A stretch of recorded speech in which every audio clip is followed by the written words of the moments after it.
a definitive comic book movie. We've all seen it. The Dark Knight.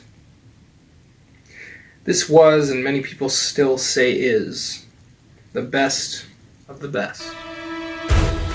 The golden standard of anything comic book related being shot on film. Until 2022, a director by the name of Matt Reeves released a little movie featuring a darker, angrier, grittier Batman.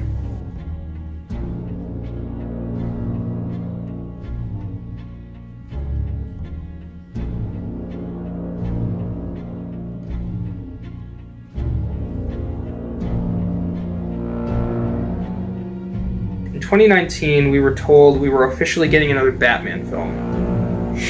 The excitement and shock of having Mr. Twilight himself, Robert Pattinson, attached was intense, though skeptical at the time. I was excited to see another Batman movie.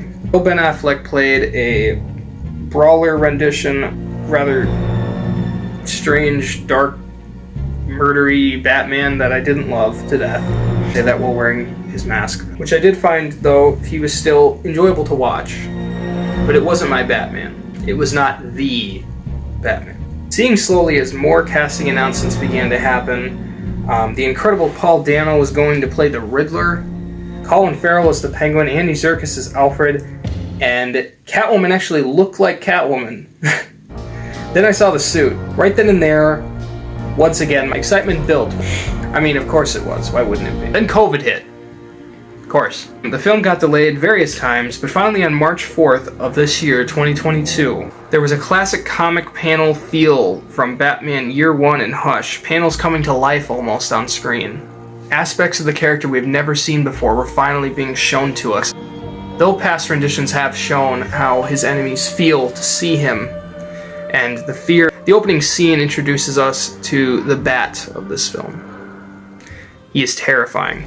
It sets fear into the viewer of this mysterious being roaming the shadows that might lash out and strike you down, while also meticulously showing us how dirty and disgusting and hellish this crime-infested city is. Rain beating down on every single living soul and darkness practically engulfing every corner and person on screen. We see empty, black nothingness, and all we hear is faint raindrops and slow footsteps in the darkness. One by one, slowly getting louder and louder as we see the fear sets into these criminals assaulting an innocent citizen. Blank expressions as they wonder who's coming. One man appears. A bat. And proceeds to put almost all of them, more than likely, in the hospital. But also snaps a troubled teen out of his stupid decision to try and be one of these losers. So, you know, pick and choose, I guess. Now, with that being said, let's look at more of the atmospheric feel of this film compared to past renditions.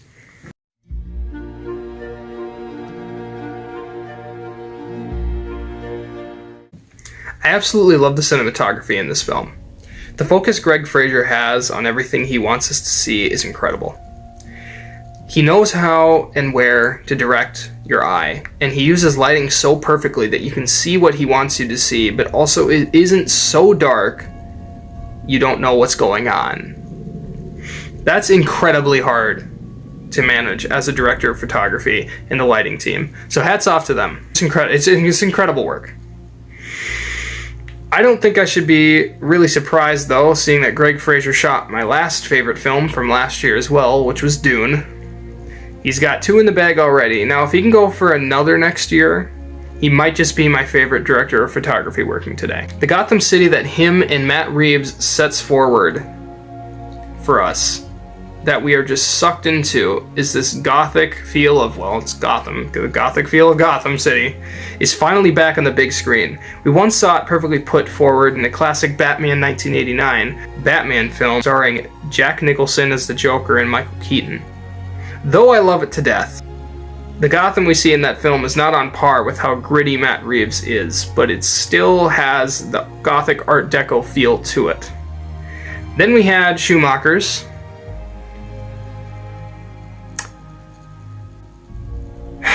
The neon lights and the freaking laser tag courses that Gotham City look like,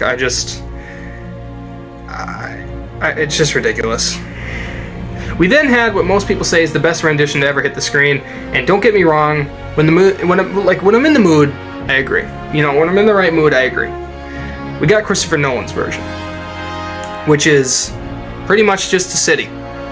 Batman Begins kind of touched on it a little bit, kind of gave it that dirty looking feel, but The Dark Knight it's literally just like Chicago or something. It's not.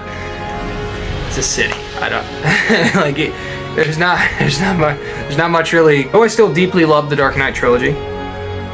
Reeves takes heavy inspiration from the constant rainy darkness of Fincher's movies like Seven and Zodiac, even going as far to make this new rendition of the Riddler look exactly like the infamous Zodiac killer. And I think it makes perfect sense. People still go and say like there's theories that Seven takes place in Gotham before there's Batman, like it's a GCPD story. Though I think it's a bunch of crap. I mean, maybe. This version of Gotham is the very definition of evil and vile. It looks like hell on earth, giving Las Vegas a run for its money. Reeves captured the locations and settings of the film in the most goth places he could practically find, replicating Frank Miller's iconic take on the city of Gotham in Batman Year One. The clubs and streets of Gotham are blatantly just covered in corruption, and the police service is practically completely out in the open, just mobs running everything. Police are corrupt, everything's a lie. It forces a certain someone to take matters into his own hands. He must become vengeance. And slaughter every fricking person who's sucking the stinking life out of his city. What a hero. Man, Riddler, guys. Yeah.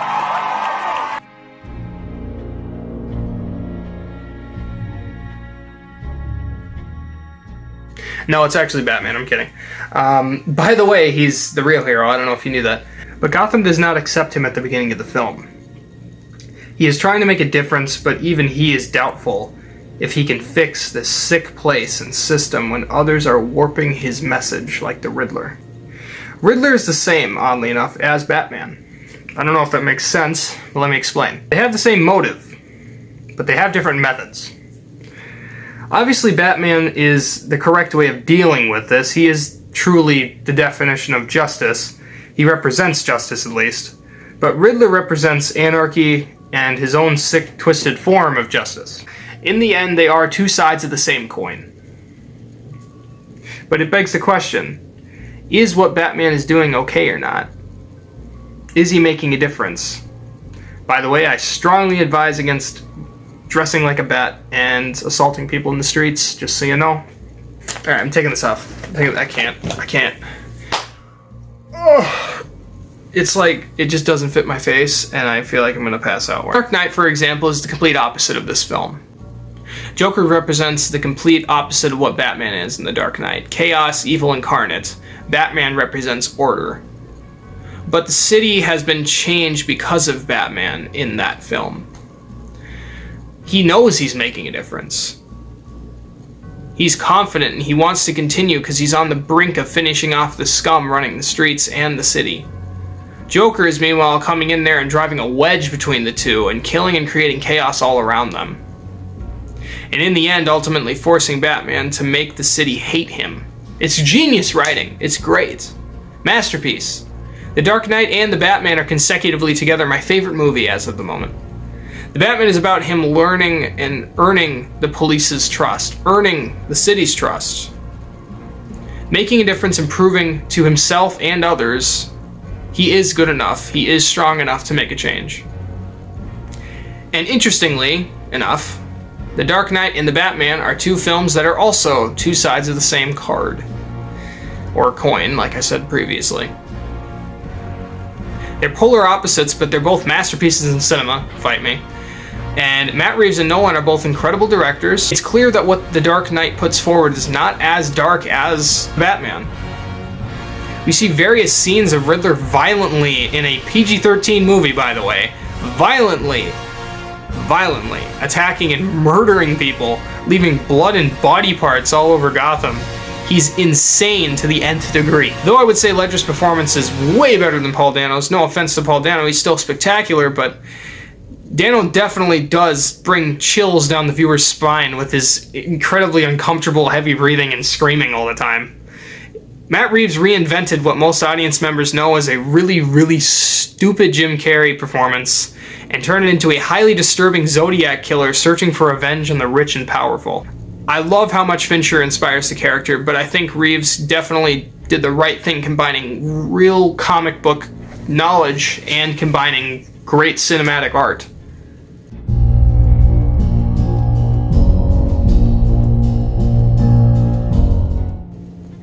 An aspect of Batman we've barely seen much of, one of his most popular names or titles, the world's greatest detective.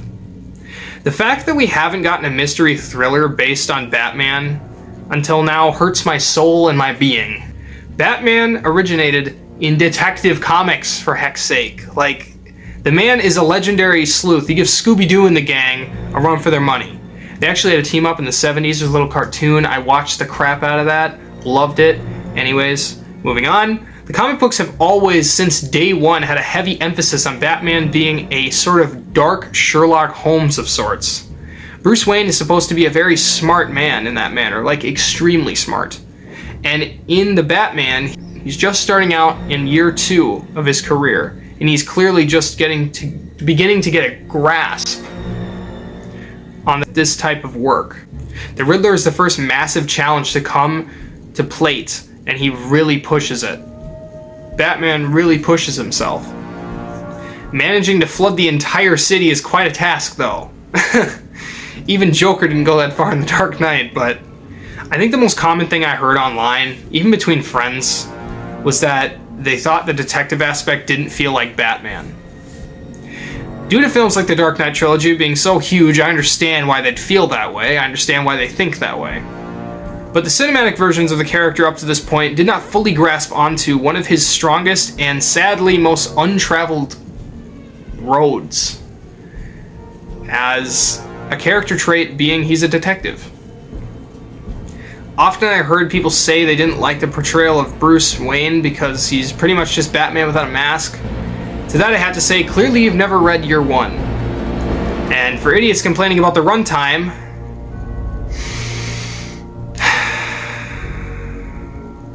maybe if you stop stuffing your brain with mindless brain-dead crap like the MCU and Star Wars every other week, because let's face it, at this point they're putting them out that fast.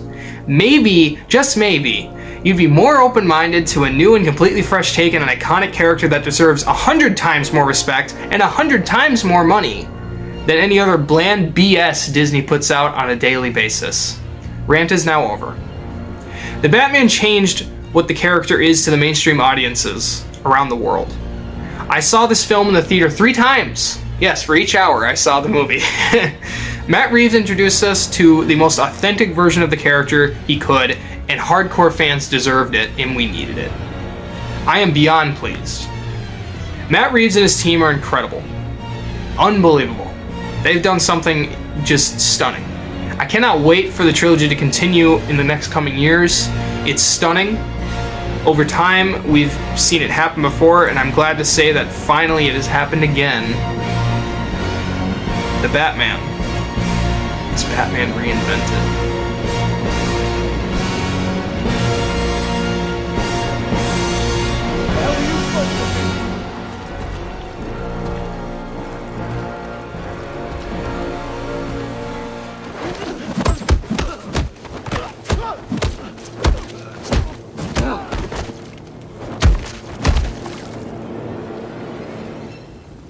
I'm vengeance.